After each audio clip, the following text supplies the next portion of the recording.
Hey guys, welcome to your YouTube channel. It's Ankita Choubey और ये है हमारे लेक्चर की 20 सीरीज़। आज हम कैलकुलेशन करने वाले हैं प्लेट गर्डर ब्रिजेस का शेयर फोर्स और बेंडिंग मोमेंट के लिए। So a lot to know, a lot to discuss, as always let's begin. तो यहाँ मैंने एक क्वेश्चन लिया है प्लेट गर्डर ब्रिज का डिज़ाइनिंग करने के लिए। तो सबसे पहले हम क्वेश्चन देख लेते हैं कि क्वेश्चन में क्या क्या दिया है, क्या क्या गिवन डेटा है। तो वो कह रहा है a deck type plate girder bridge for a single track broad gauge for main line loading.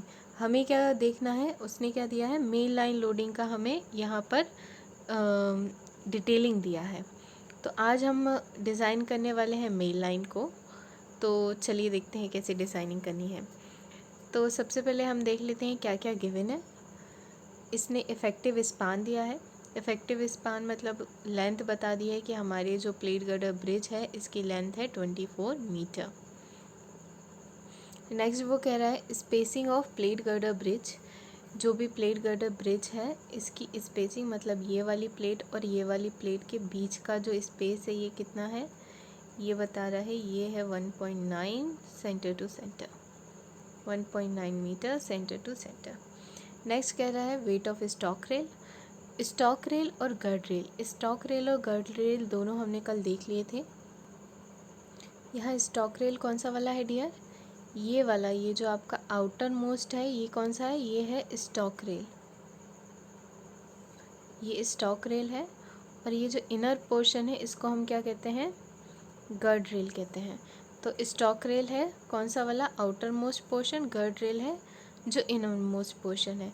तो इसका उसने क्या दिया है। इसके बाद इन दोनों का लोडिंग हो गया। नेक्स्ट वो कह रहा है फास्टनिंग। फास्टनिंग जो हम कनेक्शन बनाने के लिए यूज़ करते हैं, फास्टनर्स, ये देखिए ये है फास्टनिंग।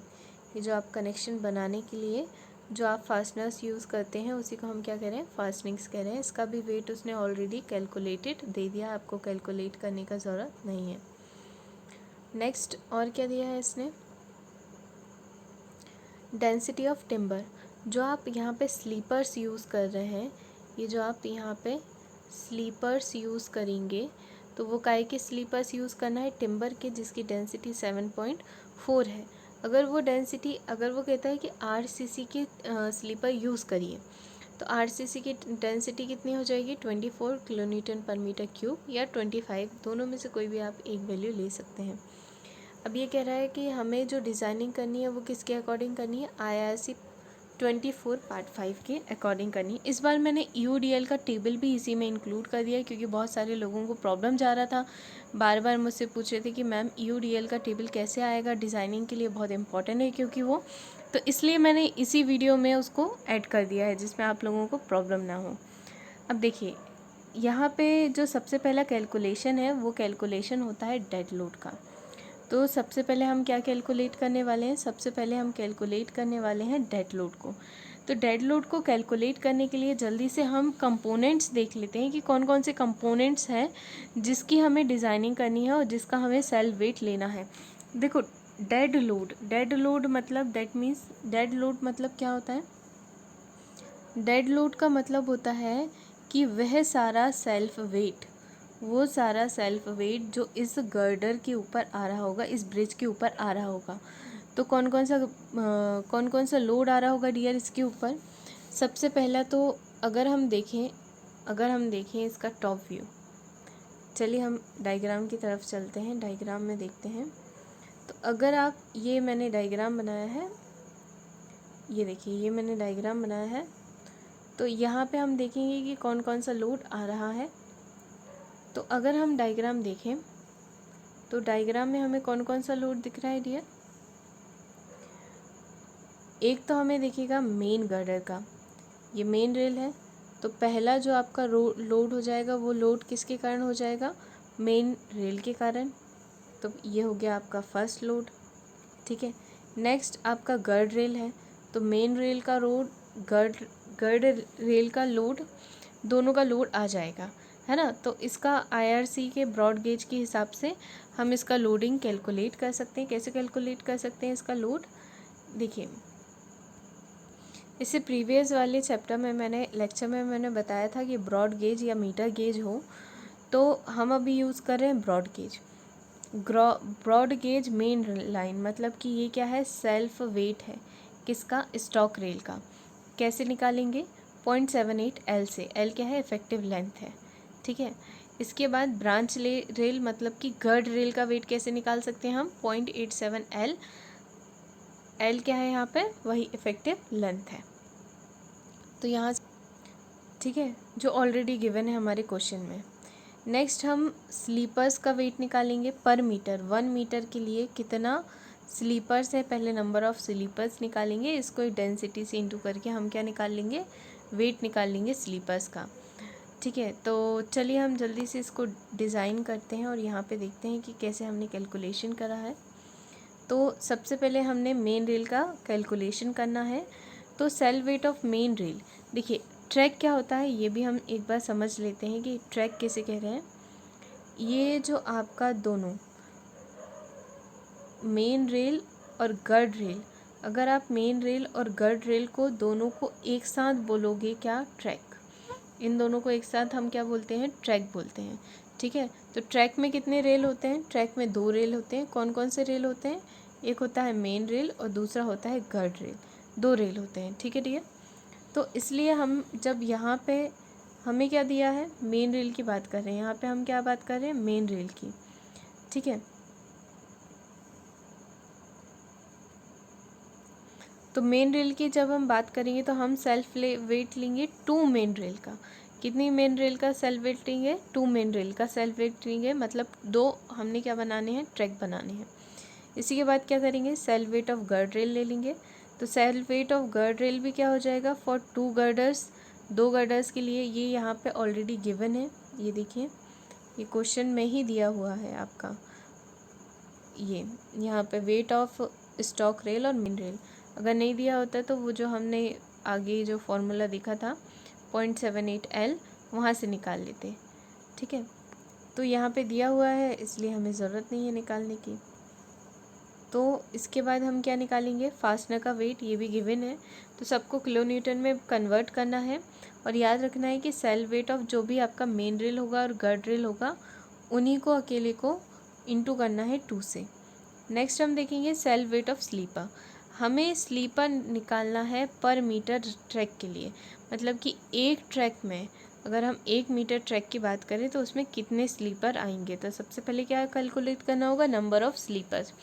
कैसे कैलकुलेट कर सकते हैं, 1 मीटर में 1 मीटर अपॉन स्पेसिंग कर दें, 1 मीटर अपॉन स्पेसिंग करने से क्या मिल जाएगा, हमें नंबर ऑफ़ स्लीपर्स मिल जाएंगे। देखिए कैसे,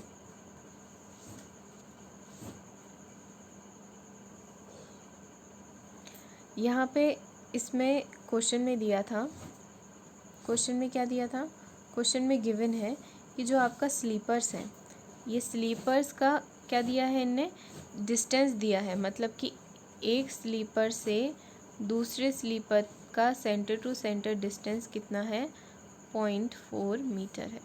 ये क्या है, गिवन है, ये गिवन डाटा है ना। तो यहाँ पे हमें क्या निकालना है, यहाँ पे हमें निकालना है कि 1 मीटर में कितने स्लीपर आएंगे। तो कैसे निकाल सकते हैं, 1 मीटर अपॉन स्पेसिंग कर दोगे, है ना। और यहाँ पे स्पेसिंग देखो कितनी है, 0.4 मीटर दी है। तो आप क्या कर दोगे, आप यहाँ पे क्या कर दोगे, 1 मीटर अपॉन 0.4 कर दोगे, तो आपको क्या मिल जाएंगे, नंबर ऑफ़ स्लीपर्स मिल जाएंगे। ये देखिए आपको क्या मिल गए, नंबर ऑफ़ स्लीपर्स, कितने नंबर ऑफ़ स्लीपर्स मिल गए, 2.5 नंबर ऑफ़ स्लीपर्स आपको मिल गए हैं। तो अब आपको 2.5 नंबर ऑफ़ स्लीपर्स, इसका मतलब क्या हुआ कि भाई हम हमेशा 1 मीटर के लिए, देखिए हम यहाँ पे 1 मीटर के लिए डिज़ाइनिंग कर रहे हैं, क्योंकि 1 मीटर का कैलकुलेशन करना, डेड लोड निकालना आसान होता है। अब इस 8 मीटर को, जैसे कि हमारी लेंथ, जो भी हमारी लेंथ होगी, जैसे यहाँ दिया है 24 मीटर आपका इफेक्टिव स्पान है, तो हम क्या करेंगे, पूरा डेड लोड निकाल लेंगे, कितने के लिए, 1 मीटर के लिए, और इसको किससे मल्टीप्लाई कर देंगे, 24 से। तो हमें क्या मिल जाएगा कि 24 मीटर लेंथ के लिए कितना डेड लोड है ना। तो 1 मीटर का कैलकुलेशन क्योंकि ईजी होता है, तो यहाँ पे हमने क्या निकाल लिया, 1 मीटर में हमारे कितने नंबर ऑफ़ स्लीपर्स आ रहे हैं, 2.5 नंबर ऑफ़ स्लीपर्स आ रहे हैं। नेक्स्ट हम क्या निकाल लेंगे, नेक्स्ट हम निकाल लेंगे वॉल्यूम ऑफ स्लीपर, है ना, क्योंकि हमें डेंसिटी का इंटू करना होगा नंबर ऑफ़ स्लीपर्स से।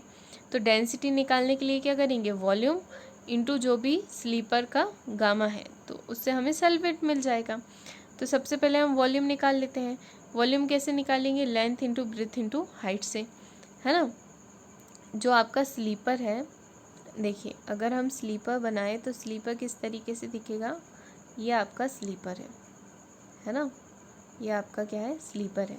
तो इसका क्या हो जाएगा, लेंथ, जो भी इसका लेंथ है कितना दिया है, 2.5 कुछ दिया है ना, लेंथ, ब्रेथ और ये वाली आपकी थिकनेस, है ना, ये लेंथ, ब्रेथ और हाइट, इन तीनों को हमें क्या करना है, मल्टीप्लिकेशन करना है। तो यहाँ पे आपको दिया है क्वेश्चन में क्या दिया है, क्वेश्चन में दिया है कि 550 mm इंटू 150 इंटू 2.8 मीटर, मतलब कि उसने कह रहा है कि आपका जो स्लीपर है उसकी लेंथ कितनी है, उसकी लेंथ है 2.8, है ना, ये उसकी लेंथ है, ये उसकी ब्रेथ और हाइट है। तो हम क्या कर देंगे, इन तीनों का इंटू कर देंगे तो हमें क्या पता चल जाएगा, इसका वॉल्यूम। तो यहाँ पे हमने क्या निकाल लिया, इसका वॉल्यूम निकाल लिया। ये देखिए यहाँ पे हमने क्या निकाल लिया, स्लीपर का वॉल्यूम निकाल लिया। स्लीपर का वॉल्यूम निकालने के बाद हमें क्या करना होगा, वॉल्यूम ऑफ स्लीपर हमने निकाल लिया है। अब हमें, ये तो एक स्लीपर का वॉल्यूम है, हमारे 1 मीटर में 2.5 स्लीपर्स आ रहे हैं, तो वॉल्यूम ऑफ स्लीपर पर मीटर रन, 1 मीटर रन में कितना वॉल्यूम होगा स्लीपर का। तो कैसे निकालेंगे, इसको इंटू कर देंगे किससे, 2.5 से। तो ये हमने इंटू कर दिया 2.5 से, तो हमें क्या मिल गया, हमें वॉल्यूम मिल गया कितने का, 1 मीटर रन के लिए। अब नेक्स्ट हमें क्या निकालना है, सेल वेट निकालना है स्लीपर का। स्लीपर का सेल वेट कैसे निकलेगा, स्लीपर का सेल वेट निकालने का फॉर्मूला सीधा सीधा होता है डेंसिटी इंटू वॉल्यूम। डेंसिटी कितना दिया है 7.4, वॉल्यूम कितना आया है 0.26, है ना। तो यहाँ से हमें क्या मिल जाएगा, self weight of sleeper, 1 metre run के लिए सेल वेट हमें मिल गया है। अब क्या निकाल लेंगे, total dead load. Total dead load that means अभी तक का जो भी हमने कैलकुलेशन किया था, अभी तक का जो भी हमने कैलकुलेशन करा था, इन सब को हमने क्या कर दिया है, ऐड कर दिया है।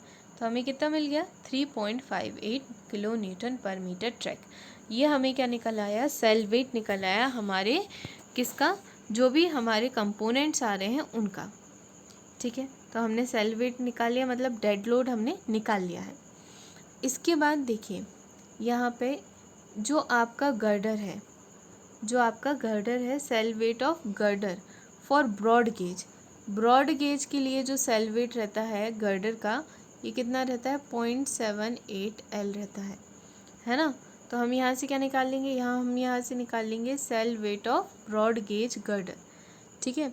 L क्या है, यहाँ इफेक्टिव स्पान है कितना, 24। तो यहाँ से हमें क्या मिल गया, यहाँ से हमें मिल गया self weight of girder for broad gauge, कितना आ गया, 18.72 आ गया किलो न्यूटन पर मीटर। अब इसके बाद क्या निकालेंगे आप, इसके बाद आप क्या निकालेंगे, टोटल वेट पर मीटर ट्रैक, आपका ट्रैक का कितना टोटल वेट है। तो अभी जो आपने रिसेंटली फाइंड आउट करा था, ये कितना था, ये था 3.8, ये देखिए ये कितना है, 3.58 है। तो इसको हम क्या कर देंगे, ऐड कर देंगे, किससे ऐड कर देंगे, जो अभी कैलकुलेटेड लोड है कितना है, 18.72 से ऐड कर देंगे, तो हमें क्या मिल जाएगा, टोटल वेट पर मीटर रन। 1 मीटर रन के लिए हमने टोटल वेट निकाल लिया। अब देखिए ये जो वेट है, ये जो लोड है, ये जो भी लोड है डेड लोड, ये किसके लिए है, 1 मीटर के लिए है। हमें किसके लिए चाहिए, 24 मीटर के लिए चाहिए। तो क्या करना होगा, हमें इंटू करना होगा किससे, 24 से। तो हम क्या कर देंगे, जो भी हमारा लोड आया 22.3, इसको इंटू कर दिया हमने किससे, 24 से मल्टीप्लाई कर दिया है। तो हमें यहाँ पे क्या मिल जाएगा, हमें यहाँ पे डेड लोड मिल जाएगा 24 मीटर के लिए, ठीक है। इसके बाद हम क्या करेंगे, total dead load per metre girder of the track. देखो जो भी आपने लोड निकाला है, या जो भी आपको लोड गिवन था, तो जो भी आपको लोड गिवन था ये किसके लिए था, एक ट्रैक के लिए था, है ना, एक ट्रैक के लिए गिवन था।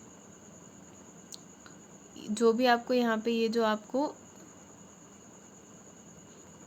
For the single single track के लिए आपको क्या था, ये सारे लोड गिवन थे। कौन कौन से, ये जो आपका वेट ऑफ फास्टनर है, टिम्बर है ना, तो ये सारी चीज़ें आपको 1 metre, weight of stock rail और गर्ड रेल, तो ये तो पर मीटर हो गया, पर गर्डर हो गया, है ना। तो आपको ट्रैक के लिए गिवन था, है ना।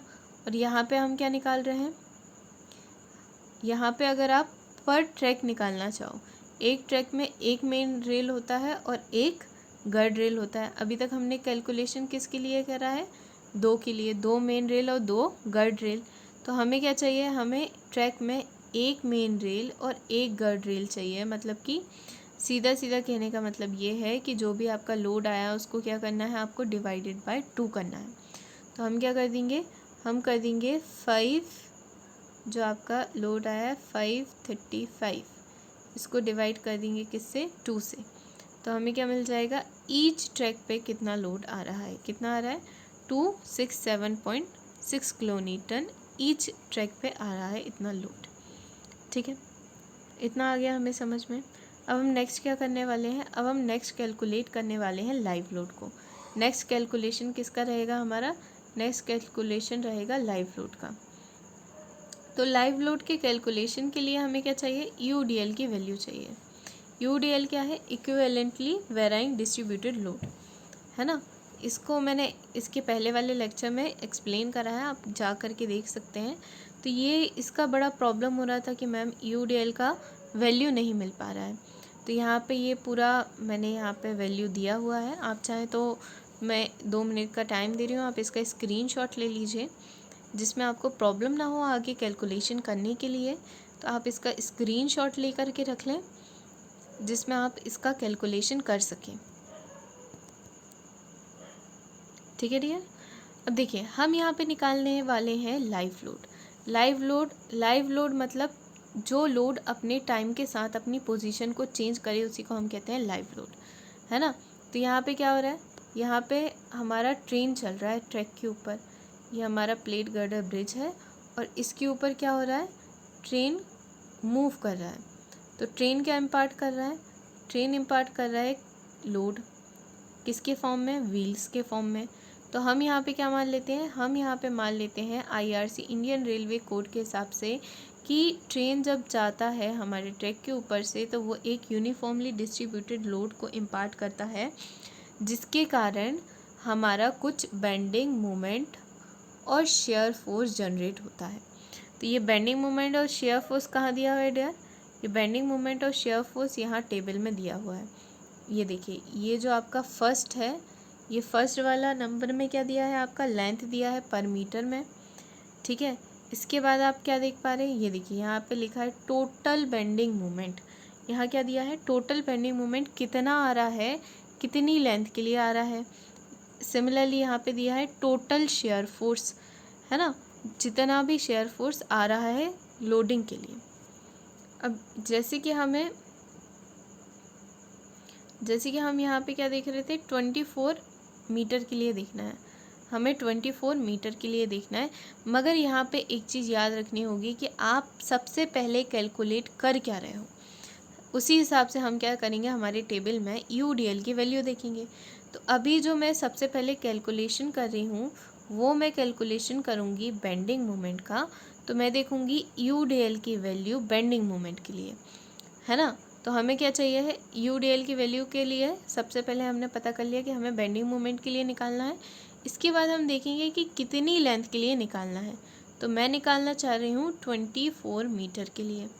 तो मैं यहाँ देखती हूँ, है ना। तो मुझे देखना है 24 मीटर के लिए बेंडिंग मोमेंट। तो ये है हमारा बेंडिंग मोमेंट, यहाँ दिया है किलो न्यूटन में। 24 मीटर कहाँ दिख रहा है, ये देखिए, ये है 24 मीटर के लिए कितना वैल्यू दिख रहा है, 2034 दिख रहा है। इसको आप बीसी पुनेमिया के पेज नंबर 872 से भी निकाल सकते हैं। ठीक है, तो यहाँ पे मैं क्या कर दूँगी, यहाँ पे मैं सारी वैल्यू लिख लूँगी। मैंने यहाँ पे लिख लिया लेंथ का वैल्यू, यूडीएल का वैल्यू पर टैग के लिए। इसके बाद CDA क्या है, coefficient of dynamic augment for impact load calculation. देखो ये जो आपका ये CDA या इम्पैक्ट लोडिंग क्या होता है, जब आपका ट्रेन मूव करता है, एक सेकेंड, तो ट्रेन मूव करने के कारण कुछ लोड इम्पार्ट करता है, तो इसका कैलकुलेशन आप डायरेक्टली उससे भी कर सकते हैं जो भी आपका कोड है, नहीं तो इसका फॉर्मूला होता है 0.158/6 + L, ठीक है, जहाँ पे L क्या है, L है इफेक्टिव लेंथ। तो यहाँ से हमने क्या निकाल लिया, CDA की वैल्यू भी निकाल ली 0.416, ठीक है, तो हमने UDL निकाल लिया, CDA निकाल लिया। नेक्स्ट हम क्या करेंगे, इम्पैक्ट फैक्टर निकालेंगे, इम्पैक्ट फैक्टर या इम्पैक्ट लोडिंग। तो इम्पैक्ट लोडिंग कैसे निकालते हैं, UDL × CDA करके। तो हमने यहाँ पे इम्पैक्ट लोडिंग निकाली, इसके बाद क्या निकालेंगे, टोटल लोड पर ट्रैक पे कितना लाइव लोड आ रहा है, पर ट्रैक पे कितना लाइव लोड आ रहा है, कैसे निकालोगे, ये जो आपका इम्पैक्ट लोड है प्लस क्या कर दोगे, UDL, यहाँ पे हमने कैलकुलेट करा था, ये देखिए यहाँ पे हमने कैलकुलेट करा था UDL 2034, इसको हम प्लस कर देंगे इससे इम्पैक्ट लोड से, तो यहाँ पे हमने प्लस कर दिया इम्पैक्ट लोड से, ये देखिए यहाँ पे हमने ऐड कर दिया इम्पैक्ट लोड, तो टोटल लोड आ गया। अब टोटल लोड निकालने के बाद क्या करेंगे, वही हमें चाहिए पर गर्डर लोड, क्या चाहिए हमें, पर गर्डर, है ना। तो पर गर्डर कैसे, एक ट्रैक में कितने गर्डर होते हैं, 2 गर्डर, एक मेन रेल और एक स्टॉक रेल, ठीक है, तो हम क्या करेंगे, डिवाइडेड बाय 2 कर देंगे, तो हमें क्या मिल जाएगा, लोड पर गर्डर मिल जाएगा, ठीक है। अब ये जो आपका लोड है, ये जो भी आपका लोडिंग है, ये कितने मीटर के लिए, 24 मीटर के लिए है ना। हम ये जो UDL की वैल्यू है ये भी 24 के मीटर के लिए है और इम्पैक्ट लोड भी 24 मीटर के लिए है। हमें क्या चाहिए, हमें चाहिए है कि 1 मीटर पे कितना लोड आएगा, लोड पर मीटर रन कितना है, जिसमें हम क्या हमारा मैक्सिमम बेंडिंग मोमेंट को ईजीली निकाल सकें। तो हम क्या करेंगे, हम देखो हम क्या करेंगे, हम ये करेंगे, जो हमारा बेंडिंग मोमेंट है तो हमें पर मीटर के लिए चाहिए है, तो हम क्या करेंगे, लोड डिवाइडेड बाय 24, तो हमें क्या मिल जाएगा, 1 मीटर लेंथ में कितना लोड आ रहा है, ठीक है, 1 मीटर लेंथ में कितना लोड आ रहा है हमें क्या हो जाएगा, पता चल जाएगा। इतना आया समझ में। तो यहाँ पे मैंने क्या कर दिया है, मैंने डायरेक्टली ले लिया है 1708.32/24। अच्छा, बेंडिंग मोमेंट का फॉर्मूला, मैक्सिमम बेंडिंग मोमेंट का फॉर्मूला क्या होता है, WL²/8। तो यहाँ पे मैंने क्या रख दिया, W का वैल्यू L²/8, तो यहाँ से मुझे मिल गया मैक्सिमम बेंडिंग मोमेंट। यहाँ से मैंने क्या कैलकुलेट कर लिया, मैक्सिमम बेंडिंग मोमेंट कैलकुलेट कर लिया है। अब देखिए, आप चाहो तो इसके लिए अलग अलग सेक्शन पे भी निकाल सकते हो, मगर जो आपका मैक्सिमम बेंडिंग मोमेंट है ये कहाँ पे आएगा, L/2, मतलब कि आपको अगर मैक्सिमम निकालना है तो WL²/8 से हम मैक्सिमम बेंडिंग मोमेंट का कैलकुलेशन कर सकते हैं। क्योंकि प्लेट गर्डर ब्रिज एक बीम की तरह है, एक कंटिन्यूस बीम की तरह है, इसलिए हम यहाँ पे ये सारी चीज़ें निकाल सकते हैं एक बीम का एनालिसिस करके। तो हमने क्या मान लिया, हमारे प्लेट गर्डर ब्रिज को एक बीम की तरह मान लिया और हमने क्या करा, UDL लगा के मैक्सिमम बेंडिंग मोमेंट निकाल लिया। नेक्स्ट हमें निकालना है शेयर फोर्स। शेयर फोर्स कैसे निकालोगे, देखो मैक्सिमम शेयर फोर्स कहाँ आएगा, L/2 सेक्शन पे आएगा, ये आपका L/2 सेक्शन है ना। तो L/2 सेक्शन पे क्या आएगा आपका मैक्सिमम शेयर फोर्स, कितने लोडिंग के लिए, WD/2, कितनी लोडिंग के लिए, WD/2 लोडिंग के लिए, ये यहाँ से यहाँ तक का क्या है, लेंथ है, ठीक है। तो आप देखो इसको डायरेक्ट भी कर सकते हो, कैसे कर सकते हो, W/2 करके, WD/2, WD that means W × L included है इसमें, है ना। या तो आप सीधा सीधा ये करो, शेयर फोर्स के लिए क्या करोगे, W जो आपका फॉर्मूला होता है WL/2, ठीक है। तो W कितना है, W हमारे यहाँ पे आया था 1708.32/24, इंटू क्या कर दोगे L 24 अपॉन में क्या कर दोगे 2। ये करके ज़रा क्वेश्चन आंसर मैच करिएगा कि लॉन्ग मेथड और शॉर्ट मेथड से आपका आंसर सेम आ रहा है कि नहीं। अभी मैं यहाँ पे क्या कर रही हूँ, अभी मैं मान रही हूँ कि कोई एक्सिस पे हमारा मैक्सिमम शेयर फोर्स आ रहा है, हमें पता नहीं है कहाँ पे आ रहा है। तो इसके लिए हमने क्या कर लिया, यहाँ पे मान लिया y, जो x एक्सिस है ये हमने कहाँ मान लिया, y डिस्टेंस पे आ रहा है हमारे, ये जो डायग्राम है इस डायग्राम के y यहाँ से यहाँ तक का डिस्टेंस y है, तो ये x एक्सिस पे हमारा क्या आ रहा है, मैक्सिमम बेंडिंग मोमेंट आ रहा है। तो सिमिलर ट्राइंगल से आप क्या निकाल लेंगे, सिमिलर ट्राइंगल क्या कहता है, ये वाला लेंथ अपॉन नीचे वाला लेंथ, है ना, ये वाला लेंथ हाइट अपॉन बेस, तो ये हो गया हाइट अपॉन बेस, ये किसके बराबर होगा, ये बराबर होगा स्मॉल ट्राइंगल के हाइट अपॉन बेस के। तो बड़ा ट्राइंगल कौन सा है, डब्लू डी अपॉन 2 है, अपॉन L/2 आ जाएगा, ये हो जाएगा y L minus x/2 similar triangle से। अब सिमिलर ट्राइंगल से हम क्या निकाल लेंगे, y की वैल्यू, ये हमने क्या निकाल ली, y की वैल्यू कितनी आएगी, WD/2 माइनस WD/LX, है ना, LX। अब देखो जो शेयर फोर्स है इसका इंटरवल कहाँ से कहाँ तक है, शेयर फोर्स का इंटरवल कहाँ से कहाँ तक है, तो हम देखें हमारे शेयर फोर्स का इंटरवल कहाँ से कहाँ तक है। तो अगर हम बीम देखें तो बीम है हमारी, टोटल बीम है 24 मीटर की, टोटल बीम कितनी की है, 24 मीटर की है। और हमारा मैक्सिमम जो आपका अगर आप देखो शेयर फोर्स का न्यूट्रलाइजेशन कहाँ, ज़ीरो कहाँ पे हो रहा है, तो ज़ीरो हो रहा है वो L/2 पे, L/2 दैट मीन्स 12 मीटर पे क्या हो रहा है, ये शेयर फोर्स ज़ीरो हो रहा है। तो इसका इंटरवल कहाँ से कहाँ तक होगा, इसका इंटरवल होगा 0 से 12 मीटर तक, है ना। तो वही मैंने लिखा है कि जो इसका इंटरवल है ये कहाँ से कहाँ तक है, 0 से लेके 12 मीटर तक का है, ठीक है, दो इंटरवल में है। अब हमने CD/A की वैल्यू निकाल ली। अब देखो यहाँ पे जो शेयर फोर्स है तो एक बार हम निकालेंगे, फर्स्ट टाइम क्या करेंगे, x=0 पुट कर देंगे। अगर हम x=0 पुट करेंगे तो L की वैल्यू कितनी आ जाएगी, 24 मीटर, मतलब UDL प्लस ILL। सिंपल सी बात है, WL/2 ही करना है, बट आप एक बार देख लो कैसे हो रहा है। तो यहाँ से हमने क्या करा, ILD निकाला, WE निकाला। WE कैसे निकालोगे, वही हमें चाहिए वैल्यू UDL की, कितने मीटर के लिए, 24 नहीं, यहाँ पे कितना आ रहा है, L 24 मीटर ही आ रहा है। तो हमें UDL की वैल्यू कितने के लिए चाहिए, 24 मीटर के लिए चाहिए। तो शेयर फोर्स की कंडीशन, अभी हम शेयर फोर्स फाइंड आउट कर रहे हैं, तो आप कैसे निकालोगे UDL की वैल्यू, ये आपकी टेबल है। आपको क्या चाहिए, शेयर फोर्स, शेयर फोर्स कितने मीटर के लिए चाहिए, 24 मीटर। तो ये देखिए ये है शेयर फोर्स और 24 मीटर के लिए वैल्यू है 2213।